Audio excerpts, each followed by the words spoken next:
Welcome to Get Mad. I'm Mad Hildebrandt, and on this episode, we're joined by Devyn Denton. Devyn is a Democrat running for Oklahoma State House District 39.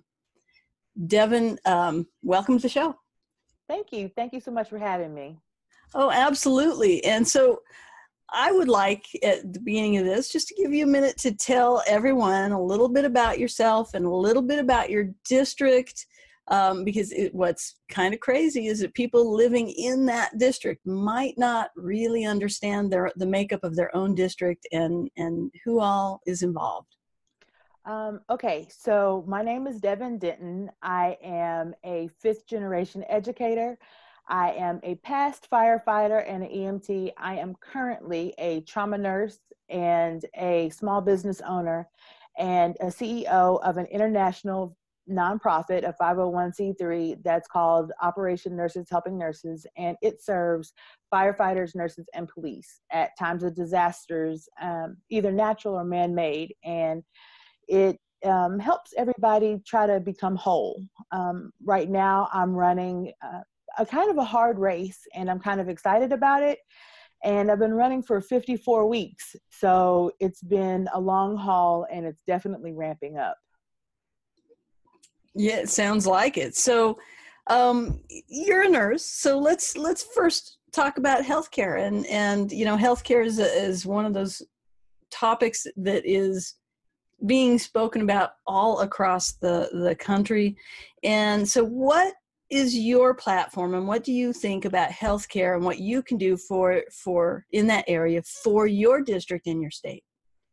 Okay, well, Oklahoma is good at everything bad and bad at everything good. So we have to work on things. And also Oklahoma we have the 5 civilized tribes, and we also recognize 502 other tribes. And we do not do well with hypertension, diabetes, and overweightness, and everything you can come up with that, and definitely mental health as well, about acknowledging the things that we are horrible at. We also this past year cut funding to mental health and healthcare, and we are suffering as a people and as Oklahomans, and definitely as Edmondites. And I am hoping to bring attention to that and introduce legislation and about the awareness of our deplorable Oklahoma health and how to do something better. The kids are definitely suffering from it, and it's affecting the attendance policy and things like that. So we have to do better for our seniors and for our specialty populations. Yeah, absolutely. That really makes sense. Let's I'm going to toss this in here. You're in addition to being a nurse, you're also an educator. You're a fifth generation educator. You said so. Tell me about that. Tell me how. First off, how that came about, and then. Well, I tried not to be a teacher. I swore to my parents that I would be anything other than a teacher because teachers didn't make money, and that was my very first quote. Hanging out with my mom, she had to have 2 or 3 jobs to sustain us and our farm and our horses. We had Tennessee walking horses and a huge garden. And I told her there's no way I was ever going to teach. Teaching is for poor people. And my grandparents taught and coached basketball, and my dad was a coach, and I just swore off education. And of course, that is the very first thing that I decided to do. And I started off teaching Indian education and second graders in 12 schools. And then the more education I got, the subject matter became different. And so now, well, before the election, I taught clinicals in hospitals. And so my students are different, but still the love of teaching and showing a skill, and not only just a skill, but an idea and a concept and the mechanics and the vision is still the same. And I love now teaching how to take care of people and not leaving things the same as you found them and making things better. It is nothing better. I absolutely adore it. So it's one of my most favorite things. Yeah, that's awesome. That's what I do too. I am also an educator. I teach college classes. My area is history, but so I totally get that feel that you get, when you're teaching people, and when you're, sharing your knowledge, and it's, I think, a really good background for somebody who wants to get into even if you didn't mean to get into politics, to have that, because it gives you a connection with people that other people don't have, and that, where you just have this, I don't know, that teacher student thing. I'm It's a sure you know. bond that you can't get rid of and that you have for a lifetime. And I love that years later, the students that my mom had, she built this relationship with them, and there are bridges that I will find myself in now, and I'll walk into a job and I'll apply for a job or a patient, and they'll say, "Gosh, you look so familiar." And I'll say, "Do you know Dr. Aldridge?" And they're like, "Oh my God." Uh, and they're like, "I'm sorry, I didn't mean to say that you all look alike." And I'm like, "No, it's okay. We really do look just alike." And, and it is really just the bonds and the molding that she put and the care that she took with everybody. And it really did make a difference. I do the same thing, but I was able to, when I grew up, I'm Choctaw by blood, and I grew up on Cherokee Nation.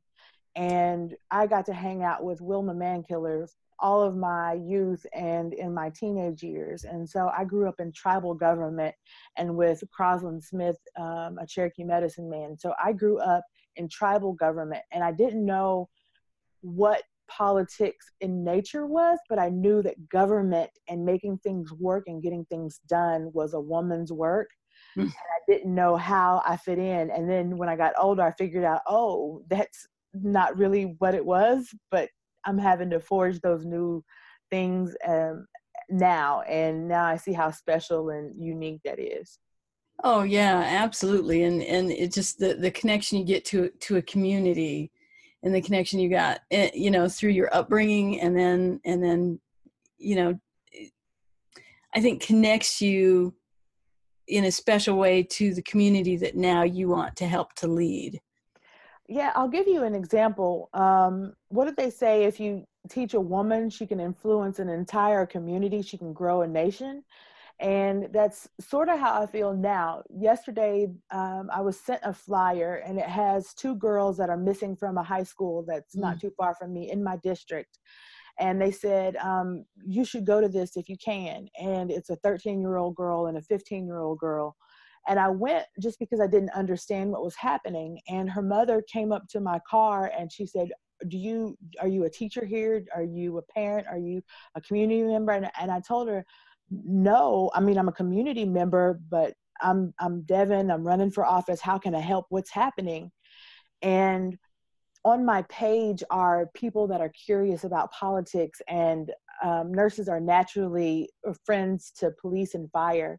Mm-hmm. And we all have such a symbiotic relationship. And by the time people shared it on my page, and 4,000 or 5,000 views later and shares, they had a story on the news, and they're actively searching for their kids now, and they've been gone a week. So I really hope that I continue to be a voice for my community, and people know that you are only as healthy as your sickest member. So I'm really hoping to make a difference in my community, if in this position or any position. Oh yeah, yeah, absolutely. We're talking about a little bit about the fact that you are Choctaw and that you were raised on Cherokee Nation, and let's talk about because you're going to be another one of those barrier breakers, and this is one of those things that I love the barrier breakers. So let's talk about the importance of the Native vote and sovereignty. Well, sovereignty is something that no one is good at the moment. Nobody is. I'm finding that we are having a hard time as a nation respecting each other's bodies, respecting each other's personal space, respecting each other's tribe or land. And I think that we need to start being better at it. We need to start teaching each other boundaries and personal space. We need to tell each other it's not okay to come over here. You don't get to, and mean it, and it be okay for everybody involved.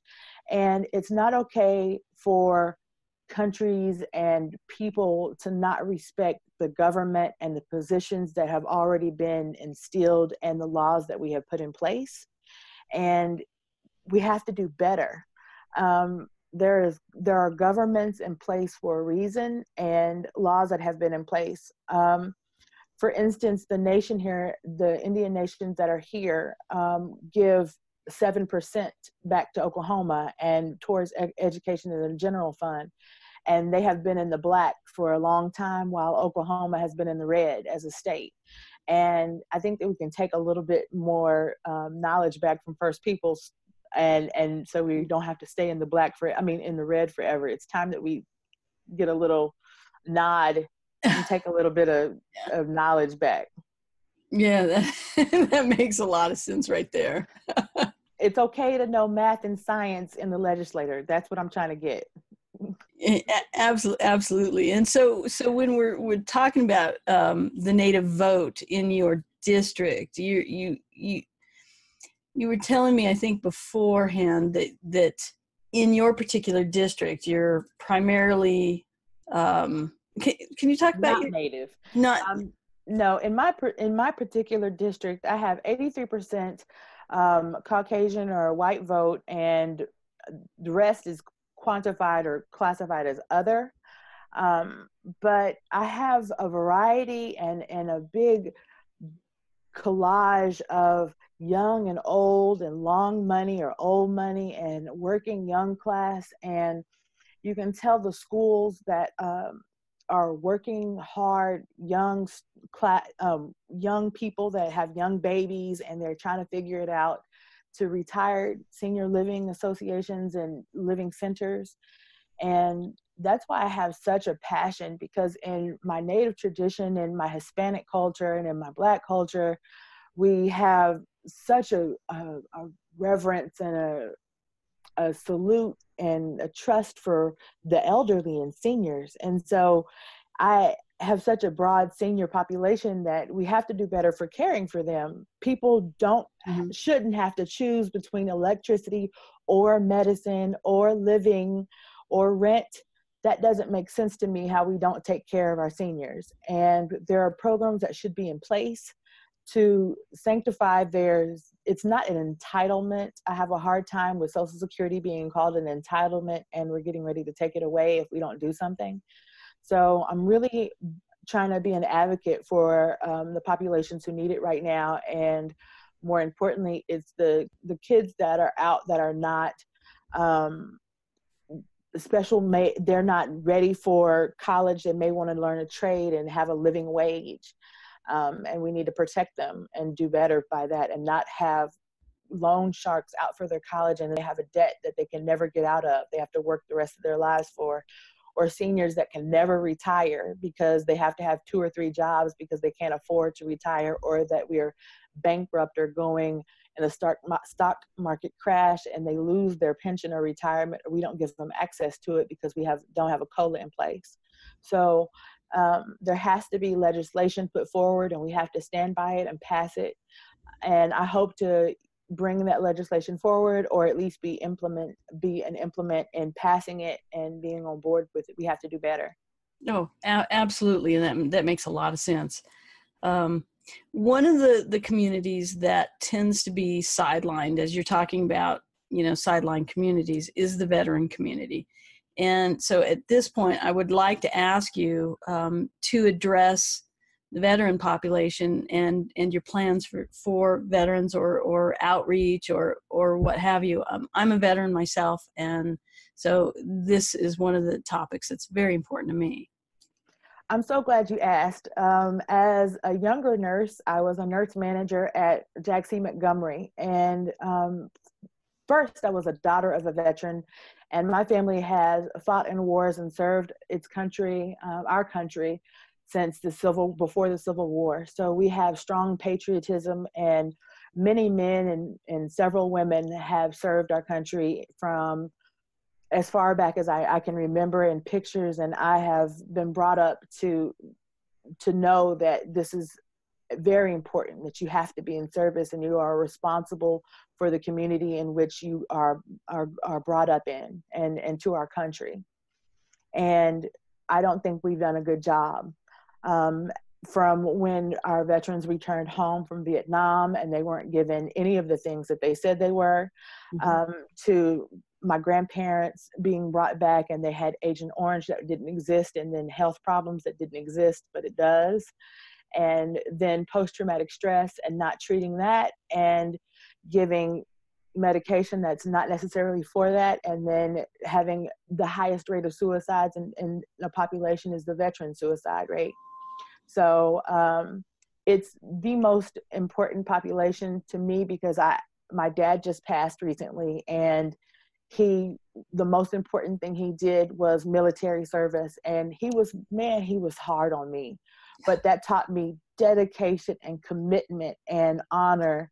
And I've taken that from a baby girl through my life, that if you say you're going to do something, you do it and you stick to it, and your word is everything, and your relationship with everybody is what you say it is. And I've run a campaign based on my race and my honor and my commitment, because we live here and we play here and we work here and we go to school here, and I'm not having a smear campaign.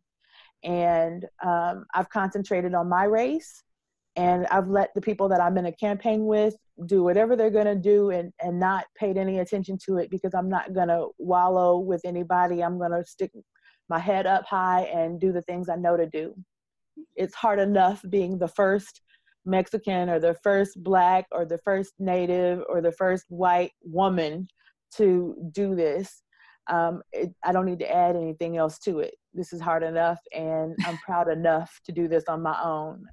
As you should be, So we're at the very end of the episode. So what I like to do is to give you just a short moment to just address your constituents and provide your website and how they can donate to you so that we can get you elected.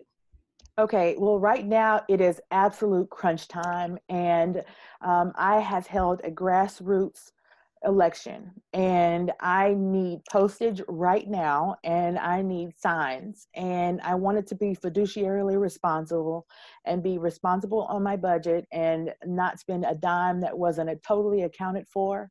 And I don't have enough money in my campaign to get the things that I need to finish out as strong as I need to beat the people that I need to beat, because they have been raising money. Well, he hasn't had to fundraise. They just moved money from one district to another to cover their raise.